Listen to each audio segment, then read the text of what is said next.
بسم اللہ الرحمن الرحیم۔ السلام علیکم ناظرین، میں ہوں اسامہ جمشید ادم کدہ کے فورم سے آپ سب کو خوش آمدید کہتے ہیں۔ آج جن شخصیت سے ہم بات کرنے جا رہے ہیں وہ میں بتاؤں میرا فخر ہیں۔ میں چھوٹا سا تھا، ان کی باتیں ہم سنتے تھے، ان کو دیکھ دیکھ کے ہمیں ادب سے شغف ہوا، شاعری سے شغف ہوا۔ جناب ڈاکٹر افتخار عارف صاحب، اور یہ میری گھبراہٹ ان کے جو ہے علمی اور فکری اس کو سطح کو بتا رہی ہے کہ میں آج پہلی ملاقات ان سے کر رہا ہوں، مجھے بڑی خوشی ہو رہی ہے۔ تو بے شمار ان کو ایوارڈ ملے، بے شمار ان کی خدمات ہیں، ان گنت خدمات ہیں، اس پر ایک تفصیلی انشاءاللہ دوبارہ حاضر ہوں گے۔ ابھی حال ہی میں ان کو ایک ایوارڈ ملا، ان کی مبارک ان کو، اور انہوں نے جس طرح یہ تہذیب کو نبھایا اور فکر کو نبھایا اور ادب کو لے کے چلے رہے اور ڈٹے رہے، یہ بے شمار مبارکباد کے مستحق ہیں۔ اور ان کو حکومتی سطح پر جو ہمارے دوسرے نجی ادارے، دوسرے کئی ادبی ادارے ہیں اور فکری ادارے ہیں قومی اور عالمی، ان سب کی طرف سے خراج تحسین اور ایوارڈز ملتے رہے ہیں۔ آج کا ناظرین ہمارا موضوع ہے ہمارا نوجوان، تہذیبی شعور اور سماجی تقاضے۔ اچھا ڈاکٹر صاحب، یہ آپ سے اب پوچھتے ہیں کہ پہلے جیسے ایک تہذیبی ہمارے ہاں ایک رواج ہوتا تھا کہ ہر بندہ اخبار پڑھا کرتا تھا، چاہے کوئی کسی نائی کا حجام والے دکان پہ بیٹھا ہے یا کوئی موچی ہے یا کسی بھی جگہ ہے، ایک اخبار کا ایک ملی جو خبریں چلا کرتی تھی، ساری ہر جگہ باتیں ہوا کرتی تھی، ادب کی باتیں ہوا کرتی تھی اور زندگی کی باتیں ہوا کرتی تھی، سیاست پہ تبصرے ہوتے تھے۔ تو اس کو آپ جو ہمارا پرانا پس منظر ہے اس کو بھی دیکھیں، اور ساتھ اب جو ہماری روش ہو گئی ہے کہ ایک ہی ریلز اور موبائل اس پہ چلے، میں اپنی بات کر رہا ہوں، میں دوسروں کی نہیں کرتا۔ میں اب اس طرح اس میں نہیں رہا، جو اپنی پوت کی بات کر رہا ہوں کہ اس کے حوالے سے ہمارے ہاں کئی لوگ ہیں جو باقاعدہ اہتمام کرتے ہیں اس پہ، جن کو اس طرح ہے۔ اس حوالے سے ڈاکٹر صاحب آپ بتائیں۔ بسم اللہ الرحمن الرحیم۔ آپ نے یاد فرمایا، عزت بخشی، بہت مہربانی آپ کی۔ میں ڈاکٹر نہیں ہوں، ایک طالب علم ہوں، لیکن جو سوال آپ کا ہے وہ بہت اہم ہے اور سوچنے کی دعوت دیتا ہے کہ ایسا کیوں ہے۔ اور دیکھیے، ساری دنیا میں چیزیں بدلتی رہتی ہیں، کوئی ایک جگہ پر چیز قائم نہیں رہتی۔ مثلاً یہ جو زمانہ ہمارا ہے بین الاقوامی سطح پر، اس میں شہری آبادیاں بڑھ گئیں، دیہات کم ہو گئے، جو زرعی معاشرے تھے وہ صنعتی معاشروں میں بدل گئے یا بدل رہے ہیں، وغیرہ وغیرہ۔ تو یہ جو تبدیلیاں ہوتی ہیں تو اس سے بہت سے رجحانات بھی تبدیل ہوتے ہیں، اس میں بہت سی طرز بود و ماند اور زندگی گزارنے کے طریقے اور اسلوب میں بھی تبدیلیاں آتی ہیں۔ ہمارے پرانے مثلاً اب اس چھوٹی سی اس نشست میں تفصیلی گفتگو نہیں ہو سکتی، صرف اشاروں میں گفتگو ہو سکتی۔ مثلاً جیسے ہم گھر میں بیٹھے ہوئے ہیں، پرانے زمانے میں گاؤں میں چوپال ہوتے تھے یا گھر ہوتے تھے، ٹھیے ہوتے تھے، وہاں بیٹھ کر باتیں کرتے تھے۔ اب وہ زمانہ ختم ہو گیا، اب گھروں میں محفلیں ہوتی ہیں، لیکن حلقے پھر بھی ہیں اور انجمنیں ہیں اور ادارے ہیں، کام کرتے ہیں۔ یہ جو آپ نے فرمایا نوجوانوں کے سلسلے میں، اخبارات کے سلسلے میں، دیکھیے پہلے جب ہم نے، یہ میں ایک غریب گھرانے سے تعلق رکھتا ہوں، تو جب میں پڑھنے کے قابل ہوا تو اس زمانے میں لکھنؤ میں پیدا ہوا تھا، تو وہاں جو اخبارات چھپتے تھے اردو کے، اس میں انگریزی کے بھی اخبار چھپتے تھے اور ہندی کے بھی اخبار چھپتے تھے۔ تو محلے میں جو چائے خانہ تھا وہاں پر 4-5 اخبار آتے تھے۔ لکھنؤ میں قومی آواز ایک اخبار تھا، وہ وہاں آتا تھا، اور ایک اخبار تھا اس کا نام تھا سیاست، وہ وہاں آتا تھا۔ جو مقامی نوعیت کے اخبار تھے، جیسے حق اخبار تھا ایک، یا مولانا دریابادی کا ایک رسالہ تھا، وہ اخبار کہہ لیجیے، رسالہ کہہ لیجیے، ہفت روزے تھے، حق تھے، حقیقت تھا، وغیرہ وغیرہ، صدق جدید تھا۔ تو وہ وہاں میز پر رکھ دیے جاتے تھے، اور ایک آدھ انگریزی کا اخبار وہاں نکلتا تھا، تو اس کا نام تھا نیشنل ہیرالڈ، ایک آدھ ہندی کا لفظ نوجیون وغیرہ۔ تو ہم وہاں چلے جاتے تھے، وہ اخبار پڑھتے تھے. چنانچہ سویرے اٹھ کر اخبار پڑھنے کی عادت سمجھیے ایام طالب علمی سے جی پڑی ہوئی تھی. ہم تو یعنی خریدنے کی سکت نہیں رکھتے تھے، جی چنانچہ وہاں جا کر پڑھتے تھے.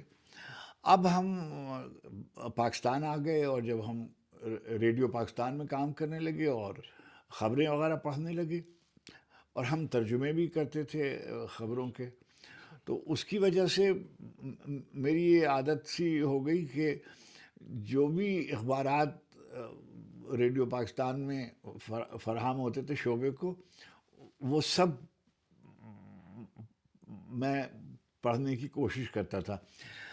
ظاہر ہے کہ مجھے ترجمہ کرنا نہیں آتا تھا، مجھ کو اخبارات کا اور حالات حاضرہ وغیرہ کے بارے میں کوئی زیادہ معلومات بھی نہیں تھیں، اور ابھی بھی نہیں رہتی. تو اس سے لفظ جو اخباری دنیا میں جو لفظ استعمال ہو رہے تھے ان سے شناسائی ہوئی، اور جس طرح سے وہ لکھے جاتے تھے.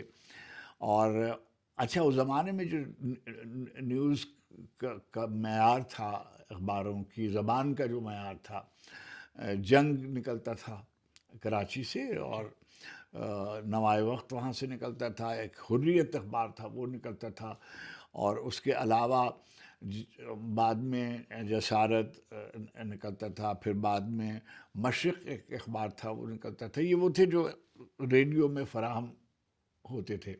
پھر میں ٹی وی چلا گیا، جی تو اخبارات سے میرا ایک تعلق ہے ابھی بھی. جب تک میں یعنی اب تو لوگ بہت کم اخبارات، آپ دیکھتے ہیں کہ اخبارات کی سرکولیشن بھی کم ہو گئی ہے، اور وہ اس لیے کہ جو موبائل کے آنے کے بعد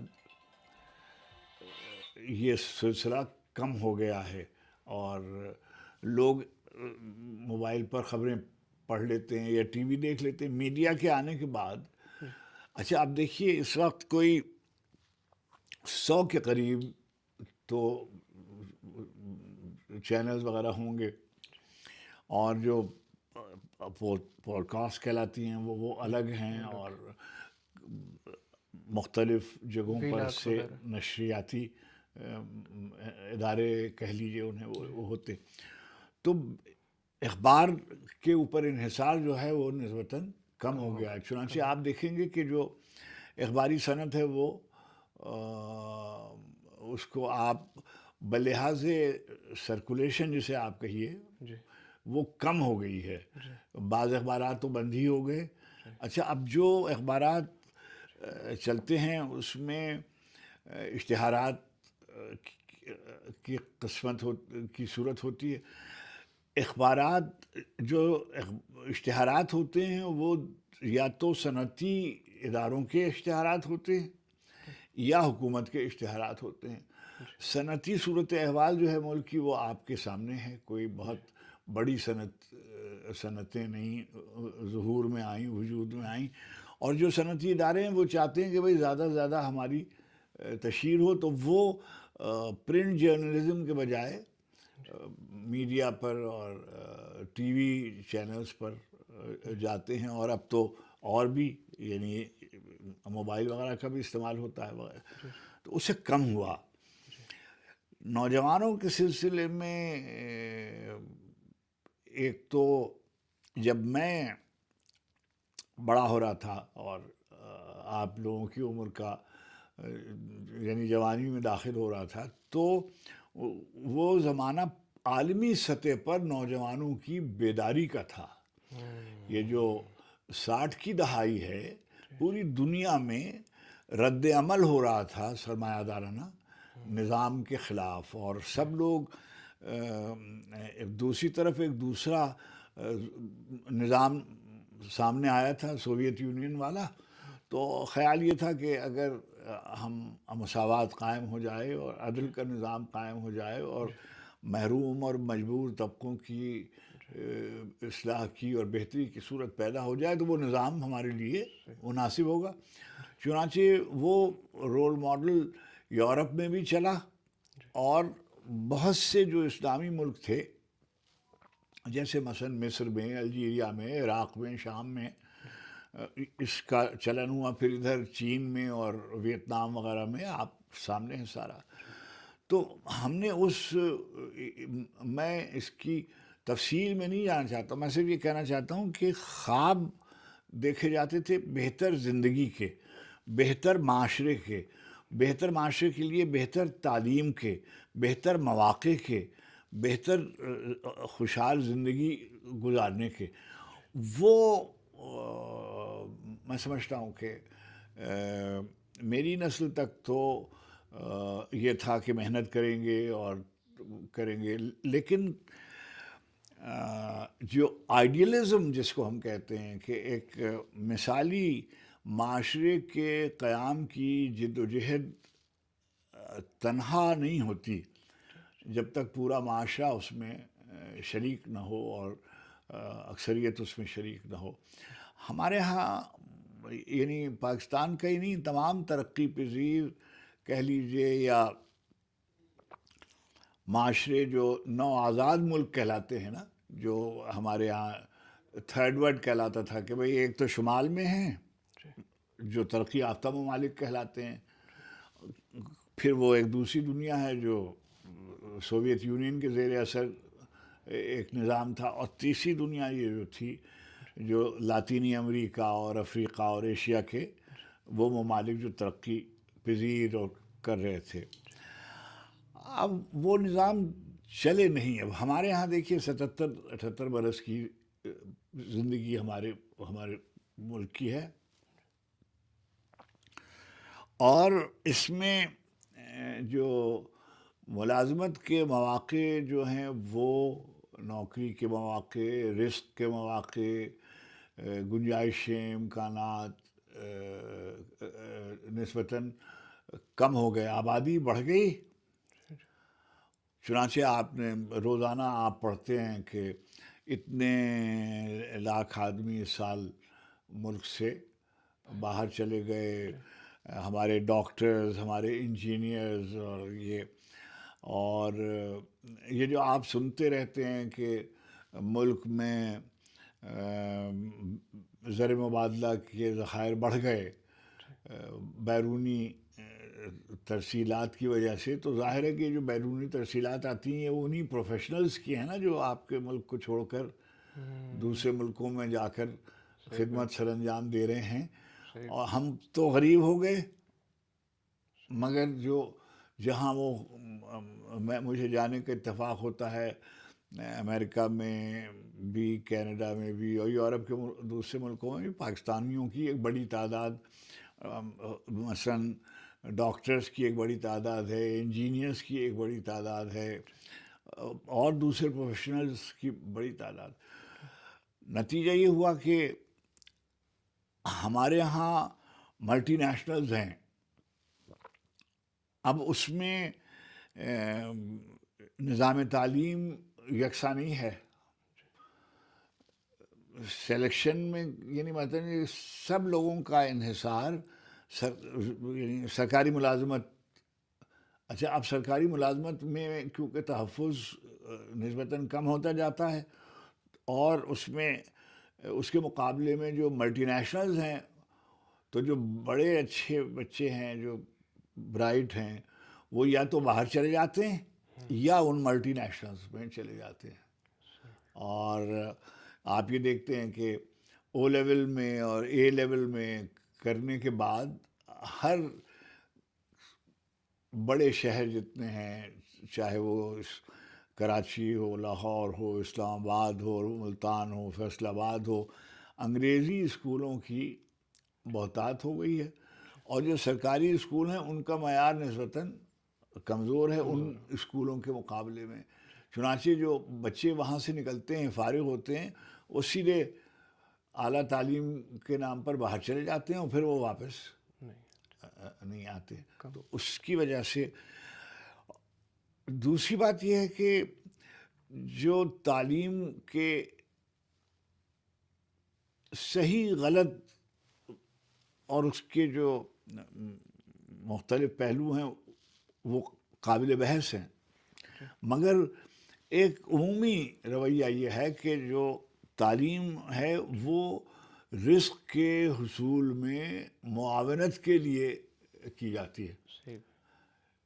کہ جب زندگی میں داخل ہوں گے تو کیونکہ میڈیکل سائنسز میں، چنانچہ میں ایک غریب گھرانے سے آیا تھا، جب میں نے انٹرمیڈیٹ وغیرہ کیا تو اب میرے ساتھ کے لوگ تھے، وہ کوئی میڈیکل ڈاکٹر ہو گیا، کوئی انجینئر ہو گیا.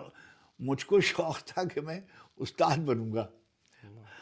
اچھا، اب میرے بڑوں کو، یعنی میرے نانا مرحوم جو تھے، وہ جو میری کفالت اور تربیت فرماتے تھے، ان سے آ کے کہتے تھے کہ بھئی یہ کیوں نہیں سائنسز میں جاتے ہیں، اتنی دور پر میڈیکل کالج، اس میں کیوں نہیں داخلہ یہ جو انجینئرنگ کالج یہاں کیوں نہیں آتے، یہ کیا کریں گے، یہ ٹیچر ہو کے رہ جائیں گے. اچھا، وہ پڑھے لکھے تو تھے نہیں، تو وہ کہتے تھے کہ نہیں، جو ان کا جی چاہے گا، جو وہ چاہتے ہیں پڑھنا، بس وہ پڑھیں، مگر پڑھیں. چنانچہ انہوں نے، ہم غریب لوگ تھے، ہم نے مثلا ٹیوشن نہیں پڑھائی. وہ یہ کہتے تھے کہ بھئی مشکل میں وقت گزار لو، مگر اپنی تعلیم کی طرف توجہ دو. اب میں آپ سے یہ بات کہتا ہوں کہ 18 برس سے 25 برس کی عمر جو ہے، یہ ہماری زندگی کی بنیاد گزاری میں بہت اہم حیثیت رکھتی ہے. اگر اس عمر میں آپ کی بعض جبلتیں، بعض آپ کی تشکیل کے مراحل سے گزر رہی ہوتی ہیں، تہذیب کے مراحل سے گزر رہی ہوتی ہیں، اگر یہاں آپ سے کوئی لغزش، کوتاہی ہو جائے، بھول، تو آپ کو اس کا خمیازہ پوری زندگی بھگتنا پڑتا ہے. اور اگر یہیں آپ سنبھل گئے تو آپ اچھے گویا نمبروں سے پاس بھی ہوتے ہیں. اور ابھی دیکھیے، اب تو ماشاءاللہ میں دیکھتا ہوں کہ فرسٹ ڈویژنرز اور کتنے نمبر مل جاتے ہیں. ہمارے زمانے میں تو فرسٹ ڈویژن اتنے نہیں ہوتے تھے، کوئی بہت مشکل سے کچھ. تو خواب، منزل کا تعین کہ بھئی یہاں جانا ہے نا. تو ہمارے ہاں جب ہم نے زندگی شروع کی تھی، اس وقت بھی یہ ہوتا تھا کہ بھئی سول سروس میں جائیں گے لوگ، وہاں سے فارغ ہوں گے تو مثلا ڈاکٹر ہوں گے، انجینئر ہوں گے، بینکنگ میں چلے جائیں گے. اچھا، اب ملٹی نیشنل نے ان کی جگہ لے لی ہے، وہاں چلے جاتے ہیں جو اچھے بچے ہیں، ان کو آسانی سے. میں نام اداروں کے نہیں لیتا، لیکن بڑے اداروں سے پڑھ کے مثلا کوئی آدمی لم سے نکلا ہے، یا آئی بی ایم سے نکلا ہے، یا جے آئی کے سے نکلا ہے، تو وہ اس کو نسبتاً اس کو آسانی سے، یعنی اتنی دشواری سے نہیں گزرنا پڑتا جتنا ہم عام اس کو. اچھا، دوسری بات یہ کہ جو پاکستان کا جو کچھ بڑی تعداد ہے آبادی کی، وہ چھوٹے شہروں میں، دیہات میں ہے. وہ بچے کمپیٹ نہیں کر سکتے. مثلا لورالائی کا بچہ کسی اسکول کا پڑھا ہوا، یا پشین میں پڑھا ہوا بچہ، یا مانسہرہ کا پڑھا ہوا بچہ، یا جو ہے لیا کا پڑھا ہوا بچہ جو ہے، وہ کمپیٹ نہیں کر سکتا فرض کیجئے کراچی یا لاہور یا اسلام آباد کے پڑھے ہوئے بچوں سے، یا باہر پڑھے ہوئے بچوں سے. نہیں، نتیجہ یہ ہوتا ہے کہ وہ اس میں پسپائی اختیار کرنی پڑتی ہے. اور دوسری بات یہ ہوئی کہ دوسری جنگ عظیم کے بعد ایک عمومی عدم تحفظ کا احساس راسخ ہو گیا پوری عالم انسانیت میں. اور اس میں اس عدم تحفظ کی بنیاد پر ایک نوع کی خود غرضی بھی ہوئی کہ جو اجتماعی خیر و فلاح کے بجائے ذاتی اور انفرادی گویا ترجیحات بڑھ گئیں. اور کہہ دیا، یعنی باور کرا دیا گیا کہ جو آدمی کامیاب وہ ہے جو آسودہ حال ہے.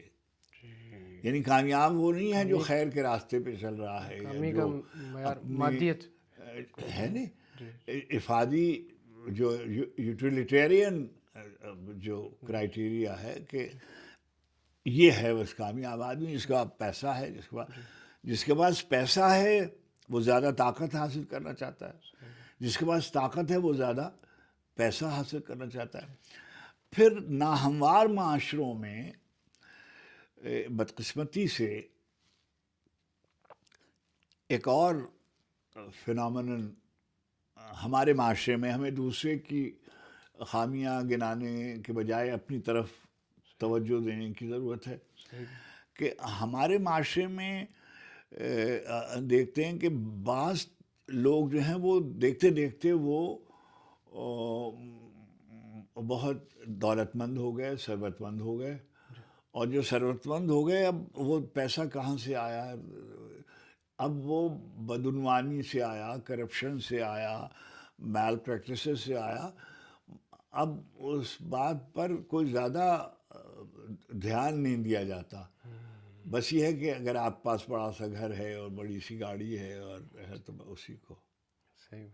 تو خواب نہیں دیکھنے دیے اور راستہ بھی نہیں بتایا گیا. تو جو آئیڈیلسٹ تھے،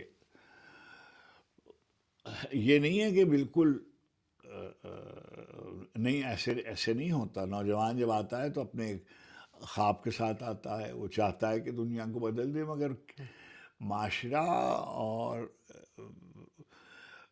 یعنی کون نوجوان ہے جو نہیں چاہتا کہ اس کی زندگی بہتری کی زندگی ہو، اس کی زندگی آسانیاں اور سہولتیں پیدا ہوں. جی. لیکن آسانیاں اور سہولتیں اور آسودہ حالی اور فراغت اور ان سب کی کا ایک طریقہ ہوتا ہے. اور اب کیونکہ جائز و ناجائز کی کے درمیان جو ایک خط فاصل تھا، جی. وہ موضوع بحث شاید ہو بھی، تب بھی کچھ بہت زیادہ دور تک ہم اس کے پیچھے نہیں جاتے. جی. جی. جی. ڈاکٹر صاحب، اب آپ نے بہت تفصیل سے اور ایک اچھی بات کر دی، ساری ہمارے ماضی کا پس منظر بھی بتا دیا، جس میں ہماری لیے نئے جو اقدام ہیں ہماری نئی پود کے لیے، وہ خود ہی مضمر ہیں اور پنہاں ہیں. اب جو ہمارا دوسرا حصہ ہے سماجی ذمہ دار، سماجی تقاضے، تو ہمارے نوجوانوں، کیونکہ نوجوان ہی ان میں ہمت ہوتی ہے، جرأت ہوتی ہے، کچھ کرنے کا ایک ہوتا ہے سرمایہ ہمارے. لیکن جیسے آپ لوگوں کے لیے ایک میں اور دانشور ہمارے ہیں ملک کے مفکر بڑے، ان سے میں بات اسی نوجوان کی بات میں کر رہا تھا. وہ انہوں نے کہا بھائی جو انسان جس عمر میں بھی ہے لیکن اس میں ہمت ہے، جرأت ہے، کام کر رہا ہے، تو نوجوان ہے. تو میں اپنے ڈاکٹر صاحب کو بھی یہی کہوں گا، ناظرین ان کے آپ ابھی بھی خدمات دے رہے ہیں، ان کی ابھی صحت کا اور بھی ہے کچھ تھوڑا سا ایک معاملہ، لیکن اس کے باوجود بھی اپنا یہ کام کر رہے ہیں، اپنے محاذ پہ ڈٹے ہوئے ہیں، کام کر رہے ہیں. بلکہ ہم جیسے ان کو شرم آتی ہے کہ ایسے ہمارے بزرگ ہیں اپنی ساری معاملات کے باوجود اپنا کام ڈٹے ہوئے ہیں. جو ذرہ جس جگہ ہے وہی ماہتاب ہے، ہر بندہ اپنا اس میں لگا ہوا ہے. تو ڈاکٹر صاحب، یہ سماجی جو ہمارے تقاضے ہیں، اس حوالے سے آپ کیا سمجھتے ہیں؟ کیا دیکھیے، ہونا چاہیے؟ کیا اس کیا وقت جو اقدام ہونے چاہیے؟ پاکستان کا جو ہم بار بار یہ بات کہی جاتی ہے، سیاسی بھی لوگ کہتے ہیں اور ہمارے اسکالرز کا بھی یہی موقف ہے. جی. ان کا کہنا یہ ہے کہ ہمارے یہاں نوجوانوں کی بہت بڑی تعداد اس وقت موجود ہے، اور یہی نوجوان اس ملک کا سب سے بڑا سمجھیے فیصلہ کن رول ادا کر سکتے ہیں اس کی تعمیر اور تشکیل میں، اور اس کو منظم کرنے میں، اور اس کو آگے لے جانے میں.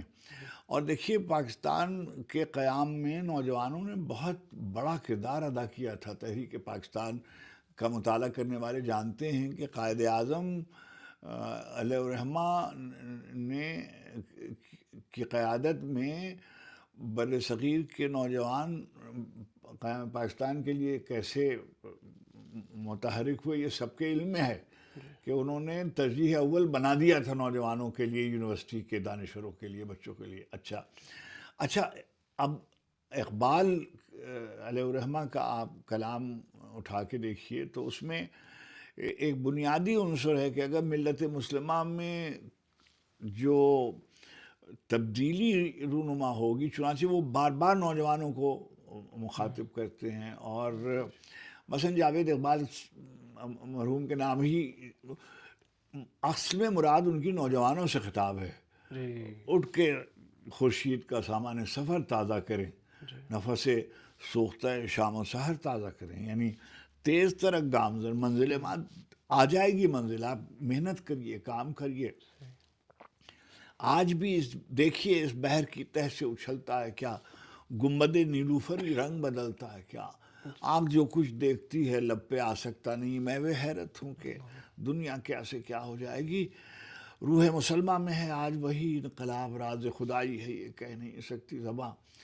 تو انہوں نے بھی نوجوانوں کو سفال ہند سے مینا و جام پیدا کر اٹھانا شیشہ گرانے فرنگ کے احسان، تو مطلب یہ کہ نیا زمانہ نیا صبح و شام پیدا کر کون کرے گا؟ نوجوان کریں گے، صحیح اور یہی کر سکتے ہیں۔ چنانچہ مگر ہم نے اقبال کو بھی سے بھی صرف نظر کیا، ہم نے قائد اعظم سے بھی صرف نظر کیا، اور ہم نے سر سید سے بھی صرف نظر کیا، یعنی تعلیم کو جو ہم نے ترجیح اول دینی تھی جی وہ نہیں شاید دے سکے، اور یکساں نظام تعلیم نہیں ہو سکا۔ جی جی اچھا، اب ہمارے ہاں مباحث میں الجھا دیا جاتا ہے، جی جدید زمانے کے تقاضوں کے مطابق اگر سمجھنے کی کوشش نہیں کی جائے گی، اور بہت بار بار لفظ استعمال ہوتا ہے گلوبلائزیشن اور گلوبلائزیشن، جی جی جی جی new world order, new world order, یہ سب باتیں جو ہیں ان کے بارے میں کیا جو تفسیریں اور تعبیریں بے عینی ہی وہی قبول کی جا رہی ہیں جو مغرب سے فراہم کی جا رہی ہیں؟ یہ سوچنے کی بات ہے، یا ہمارے صحیح معاشرے میں ہماری جو جسے گراؤنڈ ریالٹیز کہتے ہیں، جو ہماری حقیقی زندگی ہے، اس سے کس حد تک وہ مطابقت رکھتی ہیں، یہ بہت دیکھنے کی بات ہے۔ اور ہمارے ہاں جو طبقہ ہے، یعنی ہمارے سیاست مداروں نے بھی مایوس کیا، ہمارے علماء نے بھی مایوس کیا۔ ابھی آپ سوشل میڈیا اٹھائیے تو جس طریقے کی صورت احوال ہے، میں دیکھتا ہوں جس طرح کی بحثیں، اور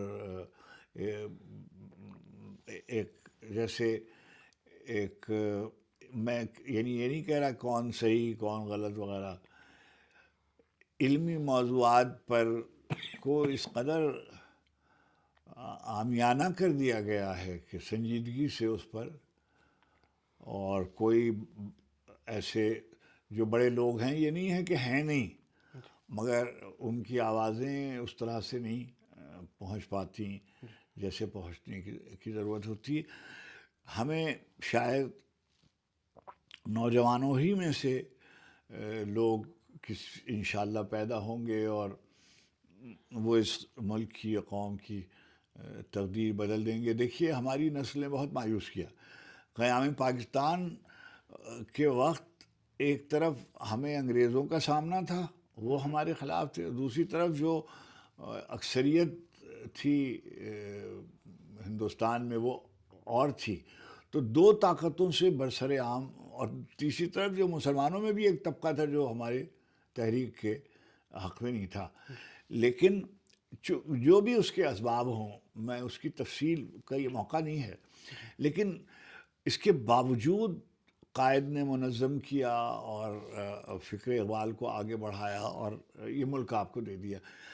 مگر قیام پاکستان کے بعد اب 77 برس میں کتنی جمہوری نظامی کتنے برس رہا، کتنے برس یعنی مارشل لاء کا زمانہ بھی ہے، اور آمریت کے مختلف ادوار بھی ہیں، تو جمہوری نظام کو چلنے دیا جاتا تو شاید صورت احوال بہتر رہتی، کچھ دیر ہوتا۔ مگر اچھا، اب کیا ہے، جس بھی نوجوان سے بات کیجیے تو وہ نامطمئن نظر آتا ہے، جی تشویش میں نظر آتا ہے۔ اچھا، یہ تشویش اور عدم اطمینان ہی شاید کوئی نئی بیداری کی صورت پیدا کرے، اور جی تغیر اور تبدیلی کے لیے ایسے محرکات فراہم ہو جائیں کہ یہ نوجوان اس ملک کی تقدیر بدل دیں، اس لیے کہ جی یہی انہی کا مستقبل ہے. دیکھیے میری عمر 80 برس سے تجاوز کر گئی ہے. میرا تو مستقبل آپ ہیں نا. اگر آپ اس ملک کو بدل دیں گے تو اللہ تعالیٰ آپ کو اس کا اجر دے. اور پروردگار عالم محنت کرنے والوں کی محنت کو کبھی رائیگاں نہیں کرتے. دیانت فکر کے ساتھ مسلسل عمل، شارٹ کٹ زندگی میں کبھی دیر پا اثرات مرتب نہیں کرتا. محنت کرنی پڑتی ہے، مسلسل محنت کرنی پڑتی ہے. مسلسل بیٹے دنیا میں جو فلسفہ تاریخ کے لوگ ہیں انہوں نے یہ بیان کیا ہے، اور مختلف لوگ ہیں جنہوں نے مثلا فرض کیجیے ہمارے زمانے میں اسپینگلر تھے، جیسے ہمارے نصاب کے ضرورتوں کے تحت ہم نے ان کو پڑھا. ٹوائن بھی تھے، سوروکن تھے، ویبر تھے، مارکس تھے. یہ تمام لوگ جو ہیں ان میں ایک بات یہ ضرور کہتے ہیں کہ تبدیلی کریٹیو انڈیویجولز لاتے ہیں. جو تخلیقی لوگ ہوتے ہیں جی وہ پیدا کرتے ہیں. وہ کوئی ایک ایسی جماعت تخلیق کرتے ہیں، ایسے لوگوں کو جمع کر لیتے ہیں، ایک کریٹیو مائنورٹی تخلیق کرتے ہیں. اور جیسے جیسے چیلنجز ہوتے ہیں اس کے جواب میں جتنی بڑی تہذیبیں ہیں وہ کسی نہ کسی بڑی آزمائش کے جواب کے نتیجے میں ظہور میں آئیں. چاہے وہ بابل النینوا کی تہذیب ہو، چاہے وہ دریائے نیل کی تہذیب ہو، چاہے وہ بر صغیر کی تہذیبیں ہوں.